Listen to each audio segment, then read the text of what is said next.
Haryana elections के बाद BJP hat trick लगा चुकी है। 90 में से 48 सीटों पर बीजेपी ने जीत हासिल की है और इतिहास रचा है। यानी कि 3 बार कोई ऐसी पार्टी रही ही नहीं है जो रिपीट कर चुकी हो हरियाणा में। और तमाम एग्जिट पोल्स जो अभी तक में ये दावा कर रहे थे कि कांग्रेस की लहर है, कांग्रेस जीतने वाली है, वहीं पर कांग्रेस महज 37 सीटों पर निपट चुकी है। अब बात ये करने वाले हैं कि ये जो एग्जिट पोल्स हैं ये तो गलत हुए ही। बड़ी बड़ी कंपनियां जो दावा करती हैं कि हजारों लोगों के बीच वो ग्राउंड रिपोर्ट करती है और वहां से सर्वे करके ये एग्जिट पोल्स आते हैं। टीवी चैनल्स पर सुबह से ही एंकर्स अपने गले को आवाज तेज करके चिल्लाते रहते हैं और ये आपको बताते रहते हैं कि आखिर किसकी लहर है, कौन जीतने वाला है, एग्जिट पोल क्या कहने वाली है या क्या कह रही है। इस पे अपना पुरजोर एंकर्स लगाते हैं, टीवी चैनल्स लगाते हैं। लेकिन अब हरियाणा में वो चीज भी गलत हो चुकी है। लेकिन आज के इस खास प्रोग्राम में हम चर्चा करने वाले हैं कि योगी मॉडल आखिर कितना कारगर रहा है हरियाणा के इस चुनाव में। योगी सरकार जो उत्तर प्रदेश में है, उत्तर प्रदेश में लगातार जीतती आ रही है, हरियाणा में जीत का क्या फैक्टर रहा है, इस पर चर्चा करने के लिए आज हमारे न्यूज रूम में हमारे गेस्ट मौजूद हैं, पॉलिटिकल एनालिसिस्ट हैं और साथ ही मेरे साथ मौजूद होंगे देवव्रत मिश्रा जी। सर, आपका बहुत स्वागत है हमारे शो में फर्स्ट ऑफ ऑल। और हरियाणा चुनाव को लगातार हम कवर कर रहे हैं। JNK में जो हुआ वो हमने देखा, लेकिन बीजेपी का एक अच्छा प्रदर्शन रहा है JNK में भी, और हरियाणा में तो हैट्रिक लग जाना अपने आप में बहुत बड़ी बात है। अच्छा, योगी फैक्टर जो है ये कितना कारगर रहा है इस बार के हरियाणा चुनाव में बीजेपी के लिए? हरियाणा में तो प्रचंड जीत हुआ है बीजेपी की। ये तो मतलब कमाल हो गया, क्योंकि it went against all exit poll. जैसे प्रज्ञा आपने बताया कि एग्जिट पोल जितने भी दिए थे सारे गलत साबित हो गए, एंड एग्जिट पोल लगातार गलत साबित होते जा रहे हैं। लोकसभा के टाइम पे भी गलत हुए थे और अब भी गलत हुए। तो पता नहीं इनका बेसिस क्या है, किस बेसिस पे, किस साइज को लेके, सैंपल साइज को लेके काम करते हैं। बट ओवरऑल ये गलत साबित होते जा रहे हैं। बिल्कुल। अब हम बात करते हैं, भरोसा भी कहीं ना कहीं एग्जिट पोल से खत्म हो जाएगा। बिल्कुल, इस तरह से अगर चलता रहे तो। बिल्कुल।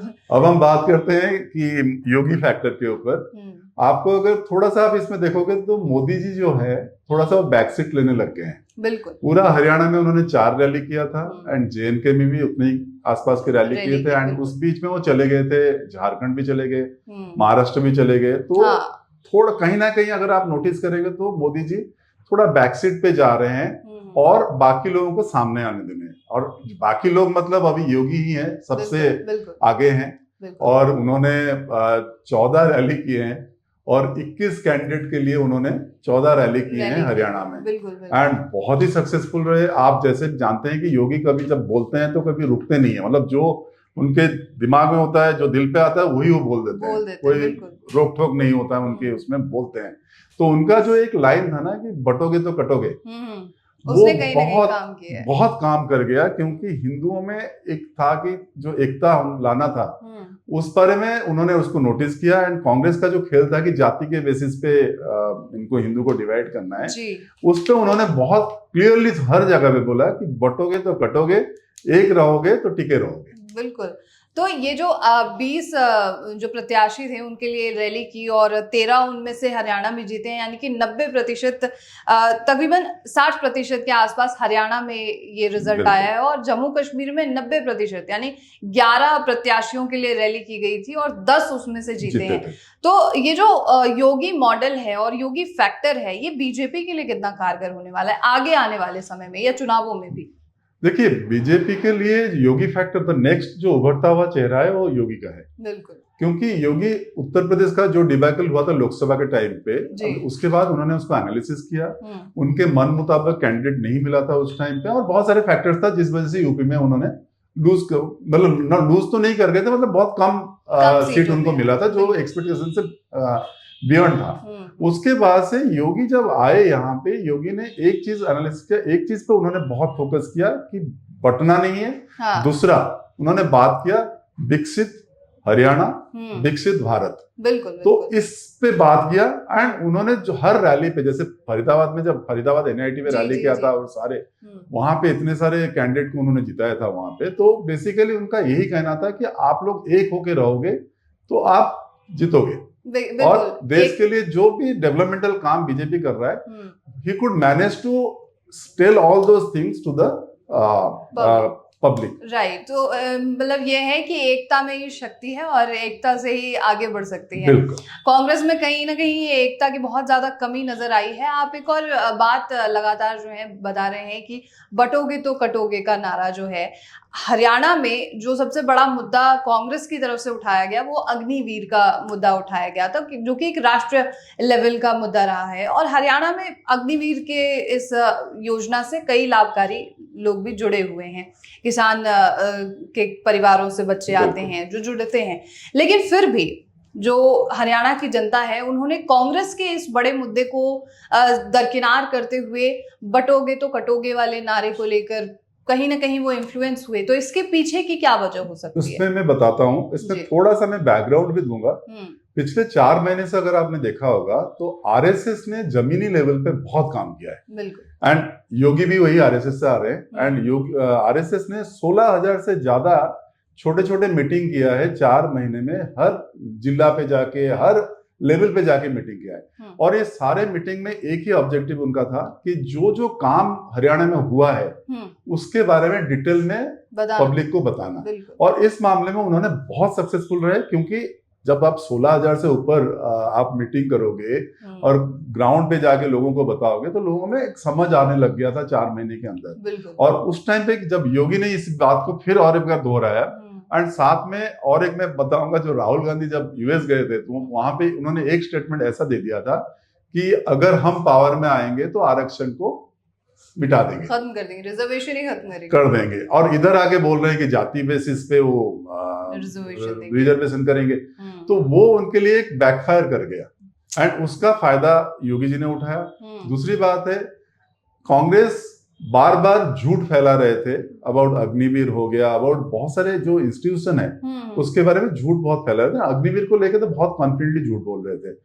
एंड जब आरएसएस ने यही बात को ग्राउंड लेवल पे बताया हरियाणा को, क्योंकि हरियाणा हिंदू बहुल है, एंड दूसरा है कि हरियाणा से बहुत सारे फैमिली के बच्चे आर्मी में गए हुए हैं, अग्निवीर में गए हैं, आर्मी में गए हैं, तो उनके लिए जब आप इस तरह के झूठ फैला रहे हो तो उनको दिख गया कि सच्चाई क्या है। तो ये भी एक बैकफायर कर गया कांग्रेस के लिए। बिल्कुल।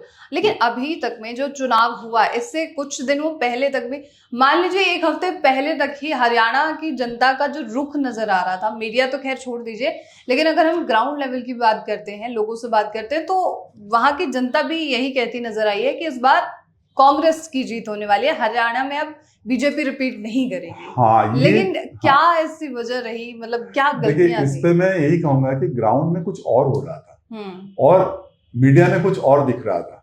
तो लोग पहले ही कांग्रेस ने समझ लिया था कि जब वो लोकसभा में 4 सीट जीत गए थे तो तब उन्होंने यही समझ लिया था कि भाई हम तो आधा जीत गए तो हम ले लेंगे पूरा।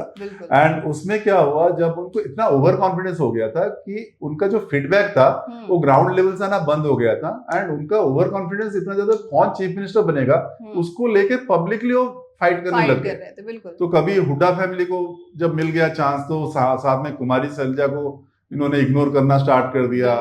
रणबीर सुरजेवाला ने कहीं से आगे वो भी बोला कि मैं भी चीफ मिनिस्टर बन सकता हूँ। मतलब there was open fight, war चल रही थी। तो पब्लिक के सामने ये इमेज अच्छा नहीं गया। एंड जब हुड्डा जी को दिया गया तो जो नॉन जाट फैमिली सारे थे, नॉन जाट कम्युनिटी थे पूरा, उनको ये लगा कि भाई ये अगेन आएंगे तो फिर ये करप्शन में जाएंगे और सब सारे बेनिफिट जाट फैमिली, जाट को ही मिलेगा। बिल्कुल, क्योंकि कांग्रेस ने इस बार जाट पर ज्यादा फोकस भी किया। 28 प्रत्याशी उन्होंने उतारे थे। एग्जैक्टली। एंड उनको फ्री हैंड दे दिया था भूपेंद्र हुड्डा को कि आप ही कैंडिडेट दो, आप भी कैंडिडेट दो, और फिर उसमें जाटों को ज्यादा फोकस करते हुए एग्जैक्टली बाकियों को वो रिजर्वेशन वाली बात आ जाती है।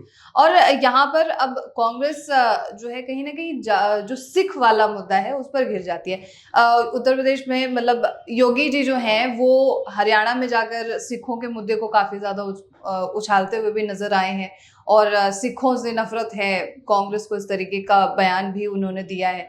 तो सिखों के मुद्दे पर घिरने की क्या वजह है? ये इसलिए क्योंकि अगर पंजाब और हरियाणा सिखों की कम्युनिटी वहां पे है, एंड दूसरी बात है ये फैक्ट भी है कि भिंदरवाले के टाइम में जो हुआ था सबको याद है वो बात, इंदिरा गांधी का असैसिनेशन जिसके साथ हुआ था, एंड उसके बाद कांग्रेस का क्या रवैया था उनके लिए वो भी सबको याद है। तो योगी को, जैसे मैंने शुरू में ही कहा था, योगी का कोई रोक टोक नहीं है उनके बातों में, जब वो बोलते हैं तो खुल के बोलते हैं, तो उन्होंने ये बात को भी बड़ा खुल के बोला, तो ये स्ट्राइक कर गया हिंदू कम्युनिटी में, एंड सिखों को भी इस बात पे समझ में आया कि भाई कांग्रेस आपके दोस्त नहीं है, तो ये भी काम कर गया। बिल्कुल।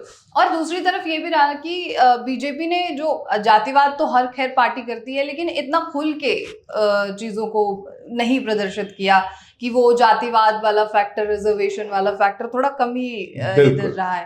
कांग्रेस का क्या ओवर कॉन्फिडेंस उसे ले डूबा है, क्योंकि बहुत ज्यादा सीटों पर इस बार लड़ने का उसने सोच लिया? कांग्रेस का जो फिलोसफी था, उनको पता था कि मुस्लिम वोट, मतलब नॉन हिंदू वोट उनको मिलना है। उसके बाद उनका ये था कि भाई हमें तो दलित वाला वोट मिल जाएगा, जो नहीं हुआ। तीसरी बात ये है कि उन्होंने उनको पता था कि भाई हिंदू वोट जो है इसको अगर मैं डिवाइड कर लूं तो बीजेपी को मैं सॉलिड डेट दे सकता हूँ, तो इसीलिए उन्होंने जाति वाली बात को बहुत ज्यादा फोकस मिला। और इस बार बीजेपी को ये बात बहुत क्लियरली समझ में आ गया था, जो यूपी में लोकसभा इलेक्शन में यूपी में वो एक माइनस फैक्टर था, अब उन्होंने समझ लिया था कि भाई हमें हिंदू को जोड़ना है, तो एज ए रिलीजन उनको लेना है, क्योंकि उनको पता था कि मुस्लिम वोट से उनको ज्यादा एक्सपेक्टेशन नहीं था, तो इसलिए उन्होंने जाति पे बात नहीं किया, उन्होंने सीधा सीधा हिंदू एज ए कम्युनिटी उस पर बात किया, एंड बेनिफिट्स बहुत सारे जो दिए थे उसको ग्राउंड लेवल पे लोगों को बताया। बिल्कुल। आप जो महिला वाली बात भी कर रहे थे कि जो 2000 रुपए पर मंथ वाली स्कीम जो है वो दी जा रही है बीजेपी की तरफ से, इन सभी चीजों को काफी प्रचार किया गया है। अब सबसे महत्वपूर्ण सवाल आता है इस पूरे साक्षात्कार का, या यूं कहें कि इस पूरे डिस्कशन का, कि आम आदमी पार्टी जो ये कह रही थी कि मुख्यमंत्री योगी आदित्यनाथ को हटाने वाले हैं, और इस इलेक्शन में, इस पूरे इलेक्शन में कहीं ना कहीं योगी आदित्यनाथ जो है एक बहुत बड़ा चेहरा निकल के आए हैं हरियाणा इलेक्शन को जिताने के लिए भी। तो क्या वो कहते हैं ना कि डूबते को तिनके का सहारा, आफ्टर पीएम मोदी बीजेपी को बचाने के लिए या बीजेपी को आगे ले जाने के लिए क्या योगी एक पीएम फेस हो सकते हैं?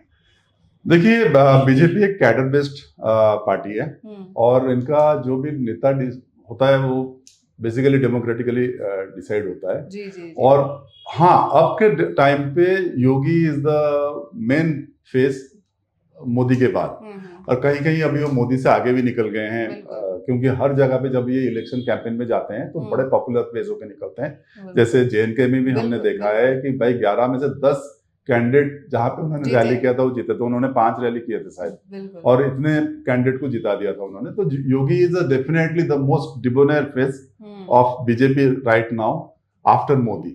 बट यस, अभी बोलना बहुत मुश्किल है, क्योंकि आगे बीजेपी आरएसएस उनका डिसीजन उसी तरीके से होता है, तो बहुत सारे कैंडिडेट हैं, बट ये आज के डेट पे अगर हम सोचे तो Yogi is the next face for Loksabha या प्राइम मिनिस्टरशिप पोजीशन। और एक बहुत इम्पोर्टेंट सवाल मेरे अभी जहन में और है कि जैसे हम नॉर्दर्न बेल्ट के बारे में बात करते हैं कि यूपी, बिहार, हरियाणा, यहाँ तो योगी फैक्टर काफ़ी ज़्यादा चल जाता है, लेकिन जब हम साउदर्न पार्ट्स में चले जाते हैं तो वहाँ बीजेपी की पकड़ कहीं ना कहीं कमज़ोर है।